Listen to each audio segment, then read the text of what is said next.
Scroll করবেন না please, আপনাকে বলছি একটু শুনুন। দয়া করে নিজের হাতে নিজের সন্তানের জীবনটা শেষ করে দেবেন না। দয়া করে নিজের সন্তানের হাতে মোবাইল ফোনটা তুলে দেবেন না। মাথায় ভালোভাবে ঢুকিয়ে নিন প্লিজ। খাওয়ানোর সময় মোবাইল দেখিয়ে তাদেরকে খাওয়াবেন না। কোথাও গেলে তাদের হাতে মোবাইল দিয়ে চলে যাবেন না, কারণ এই মোবাইলে চলতে থাকা রিলস আপনার বাচ্চাকে অবাধ্য করে তুলছে। আপনার বাচ্চার জেদ বাড়ছে। এই রিলস আপনার বাচ্চাকে অনেক বেশি ম্যাচিওর করে তুলছে।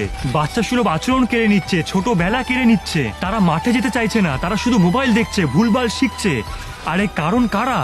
আপনারা, কারণ আপনারাই মোবাইলটা তুলে দিচ্ছেন তাদের হাতে। একান্তই মোবাইল যদি ইউজ করতেই হয় নেটটা রিচার্জ করবেন না প্লিজ। বাচ্চাদেরকে গল্প বলুন, হারিয়ে যাওয়া পরীকে গল্পের মধ্যে নিয়ে আসুন, নানান অ্যাক্টিভিটিস করান। অফলাইন অনেক অনেক গেম রয়েছে, সেগুলো তাদেরকে শেখান, তাদেরকে মজা দিন। আর সব থেকে গুরুত্বপূর্ণ, দয়া করে প্লিজ বাচ্চাদের বিকেলবেলা মাঠে নিয়ে যান। দয়া করে নিজের হাতে নিজের বাচ্চার জীবন নষ্ট করবেন না প্লিজ।